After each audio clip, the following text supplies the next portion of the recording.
All right, so we're in the process of just changing the oil here for Nina. Pretty easy. I don't know if you've all changed the oil before, but it's pretty simple. You just take out the old oil, add the new oil, and just change your filter as well. For the Ninja, even more easy because it only takes about 2 liters. I'm changing this a little bit early. The initial break-in oil change is at 600. Now I'm only at 2,000, but I've been running it pretty hard, so I figured I'd go ahead and just get the jump on that just to make sure everything looks clean, and the oil is already definitely dirty enough to warrant an oil change. So we got the bike up to operating temperature, let it cool down a little bit. We popped open the oil cap on this side here, and that just allows for the air to flow through, and so the oil doesn't kind of like glug out and just kind of flows a little more smoothly. We open the cap on this side. This bolt is going to be a 17 millimeter, and once you open that up, make sure you have this catch ready, because this oil is going to start flowing out pretty quickly. At the end, it's going to start dripping like this, so you don't have to worry about it as much. But yeah, while you're waiting for that to kind of drain out, you can also work on your oil filter. That's going to be on the inside, straight ahead right there. That's where I removed it from. If you're doing this for the first time, you might need to remove your lower fairings here. That's pretty easy. Just it's going to be the 4 millimeter bolts here, and then one right at the bottom there, so you can drop that down or just take that off completely. You can do that on both sides. Once you do that though, or if you don't have to do that, once you have your initial oil change done, you can put on this oil filter. I have a K&N here, and it's got a 17 millimeter bolt on the front there, so that just makes it a whole lot easier for the next time. You can just throw a wrench on there and pop that off as well. So now I just got both of that off, and I'm just gonna let this kind of drain out a little longer.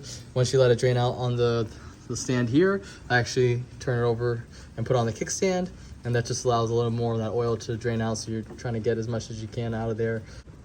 I didn't get my camera out fast enough, but just put the bike on the kickstand, and as you can see, before it was just strip, so now it's a steady stream. Before, there was a lot more coming out, but now it's starting to slow down again. So you can leave your bike for a little bit. I actually went inside, had some breakfast, and now I came back out. I just removed the old catch and still got a few small drips coming down every now and again. So I just left some shop rags under there. I used a clean shop rag and kind of cleaned, the bolt hole here, and then where the filter goes. Just try to get as much dirt and grime or oil off of that as you can, and just make sure you're keeping everything nice and clean, because that's the whole point of doing all this. So you can see it's still having some steady drips. You can either, just put in your old bolt back, but what you want to make sure is you change your crush washer. I'll show you that in a second. I'm actually replacing mine with this Norton magnetic drain bolt, and what this does is actually will capture any loose particles that might be floating around in there, right on that magnet right there, and that just keeps the engine a little more clear. An extra layer of security with that.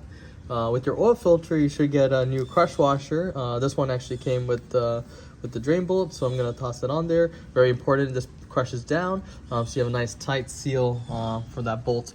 You don't want any leaks in that area. After that, you can go ahead and change your oil filter. With this, you just pour a little oil in there, and then you just use your finger to just rub a little bit on the gasket here. That just prevents it from cracking and just makes it a little bit easier to come off when you take it off. All right, so we put the filter back on. All you want to do is just put it right back to where you found it, and you want to just hand tighten it as much as you can. You don't want to use this to actually put it on, because then you can over tighten it, and you just want to, just hand tighten it is enough. Use that to actually just remove it. After that, all you got to do is go over here and put back 2 liters of oil and fill it right back up. This is the oil that I use for my bike. And yeah, it works pretty well. It actually comes nice and gold in color, and as you saw, my oil was black as it came out, so definitely was time to change it. So we got the 2 liters put in here. We're going to go ahead and put the cap back on. Grab that here. And then once we do that, you want to just start up the bike and let the oil kind of just circulate throughout the engine.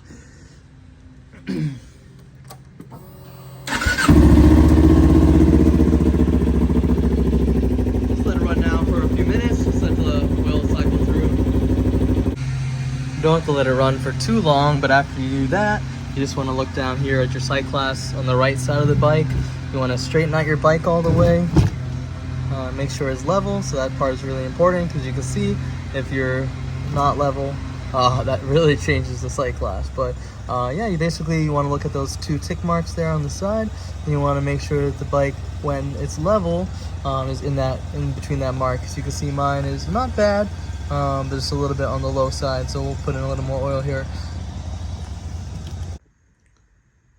After ensuring that you have enough oil by checking through the sight glass, you should be all set to go.